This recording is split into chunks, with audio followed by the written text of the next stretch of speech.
బైబిల్‌లో ఉండేటువంటి దేవుడు ఎక్కువగా అసహ్యించుకునేటువంటి కార్యం ఏందంటే విగ్రహారాధన. విగ్రహారాధనను దేవుడు ఎంతగానో అసహ్యించుకున్నాడు. ఎందుకంటే మనము రోమాపత్రికలో చూస్తాం గదా! రోమాపత్రిక ఒకటో అధ్యాయంలో చూద్దాం. ఒక వాక్య భాగం చదువుకుందాం. రోమాపత్రిక ఒకటవ అధ్యాయము 24వ వచనం చదువుకుందాం. రోమాపత్రిక ఒకటో అధ్యాయం 24వ వచనం. ఈ హేతువు చేత వారు తమ హృదయముల దురాశను అనుసరించి తమ శరీరములను పరస్పరము అవమానపరుచుకున్నట్లు దేవుడు వారిని అపవిత్రతకు అప్పగించెను. అట్టివారు దేవుని సత్యమును అసత్యమునకు మార్చి సృష్టికర్తకు ప్రతిగా సృష్టమును సేవించిరి. యుగయుగముల వరకు ఆయన స్తోత్రారుడు. అంతకుముందు వాక్య భాగంలో ఏముందంటే 22వ వచనంలో వారి అవివేక హృదయము అంధకార మాయను తాము జ్ఞానులమని చెప్పుకొను వారు బుద్ధిహీనులైరి.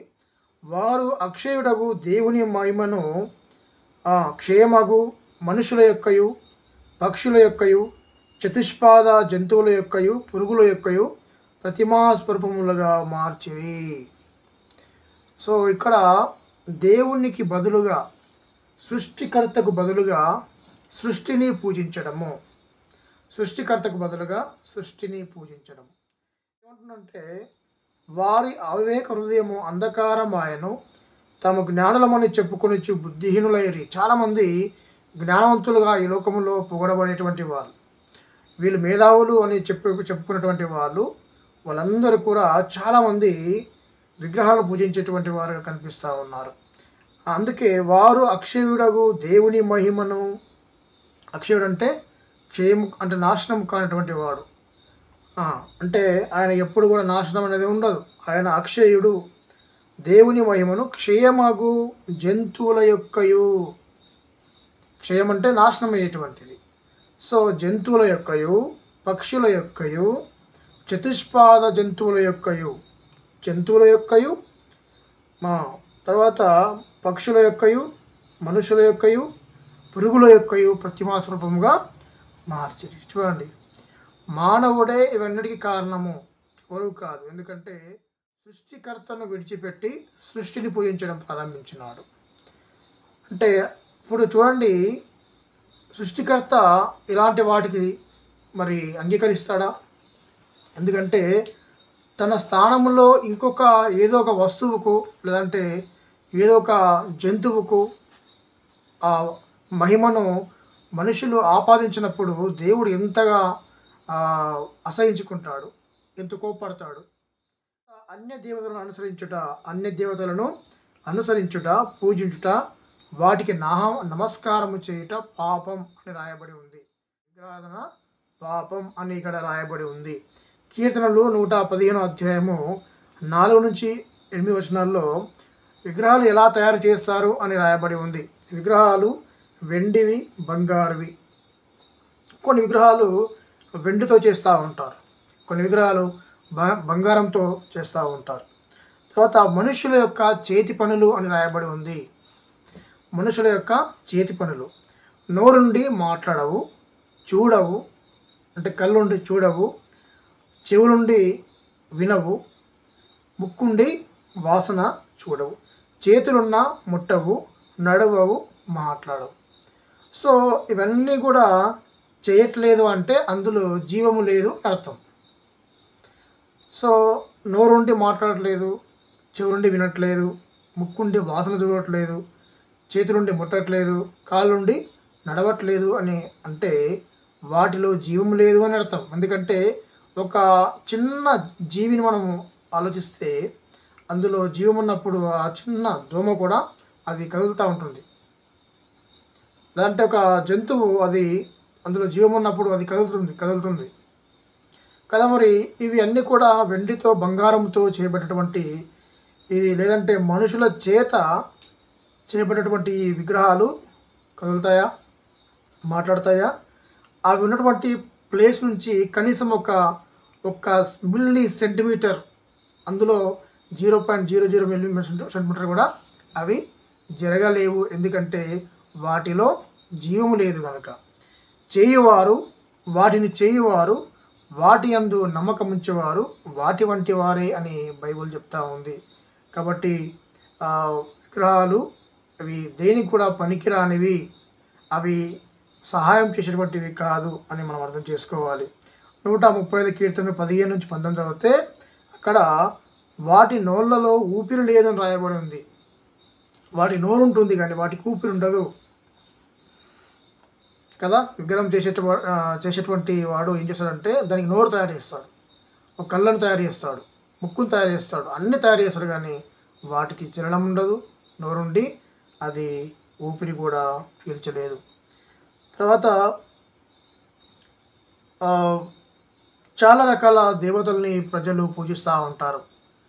లజ్జాకర దేవతలంట. హోషేయ 9:10లో రాయబడి ఉంది. బేల్ పేయోరు అంటే నీచమైన హేయమైన విగ్రహాలు. తర్వాత హోషేయ గ్రంథంలోని 11వ అధ్యాయంలో 13వ అధ్యాయం చూస్తే 1-4 వరకు పోత పోసిన విగ్రహాలు, తోచినట్టు చేయు పనివారి పని, ఇష్టం వచ్చినట్టుగా చేస్తూ ఉంటారు కదా. దూడలకు ముద్దు పెట్టమని చెప్పుదురు. ఆవుకు ఏం చేస్తారు, కొంతమంది ముద్దు పెడతా ఉంటారు, లేదంటే వాటి కౌగిలించుకుంటూ ఉంటారు. సో ఇక్కడ ముందే రాయబడ్డది ఇవన్నీ కూడా ఇవన్నిటిని కూడా దేవుడు అసహించుకున్నాడు అని. తర్వాత హబక్కూకు గ్రంథంలో 2వ అధ్యాయంలో చూస్తే 18-20 చదువుతూ ఉంటే వీటి వల్ల ఎలాంటి ప్రయోజనం లేదు అని రాయబడి ఉంది. విగ్రహాల వల్ల ఎలాంటి ప్రయోజనం కూడా లేదు అని రాయబడి ఉంది. చెక్కడపు పనివాడు చెక్కుతాడంట. చెక్కుమ్మ అబద్ధములు బోధించేటువంటి బొమ్మలు అని రాయబడి ఉంది. కర్ర రాతి ఏమైనా బోధిస్తుందా అని అడుగుతాడు ఇక్కడ హబక్కూకులో. కర్ర కానీ రాయి కానీ తన దగ్గరికి వెళ్ళి మనం మాట్లాడినప్పుడు, లేదంటే వాటి దగ్గరికి వెళ్ళి మొరపెట్టినప్పుడు అవి ఏమైనా మాట్లాడతాయి, మనతోటి మాట్లాడవు. మనకేమైనా బోధిస్తాయా? బోధించవు.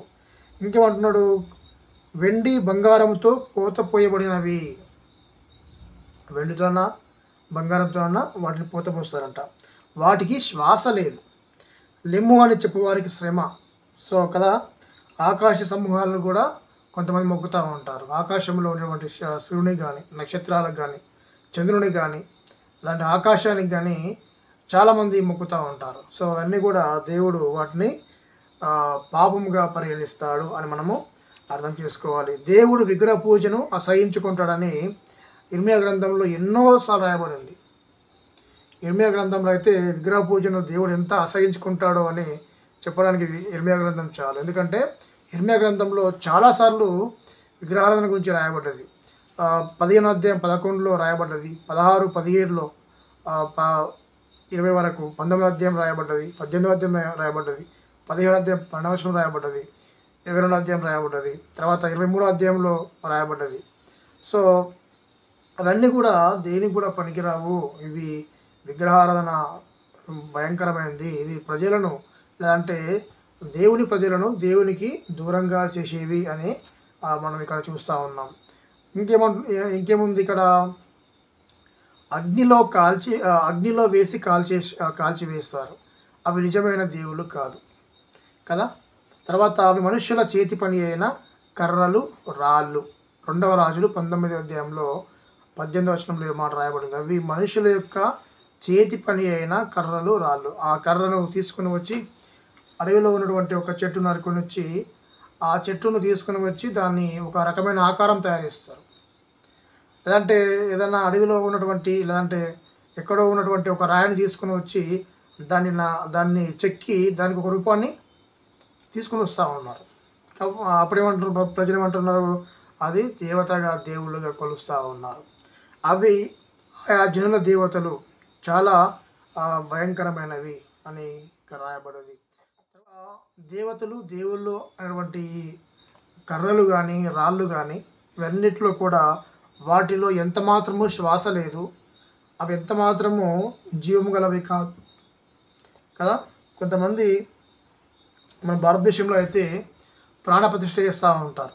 ప్రాణప్రతిష్ఠ చేస్తూ ఉంటారు. అంటే మనుషులు ఏంటంటే దేవునికి జీవం పోయడం ఇది ఒక విచిత్రమైనటువంటి విషయం. ఎందుకంటే చివరిగా ఆ విగ్రహం పెట్టిన తర్వాత ఆ విగ్రహానికి జీవం పోస్తారంట మంత్రాల ద్వారా.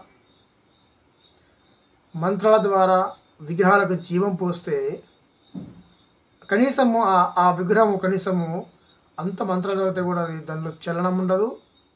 ఎలాంటి మార్పు అనేది ఉండదు. కాబట్టి విగ్రహమే. అందుకే రోమపత్రికలో ఏం రాయబడదంటే మనుష్యులు చతుష్పాద జంతువులను దేవతలుగా కొలుస్తూ ఉన్నారు. 4 పాదాలు ఉండే జంతువులకు చతుష్పాదం అంటాం.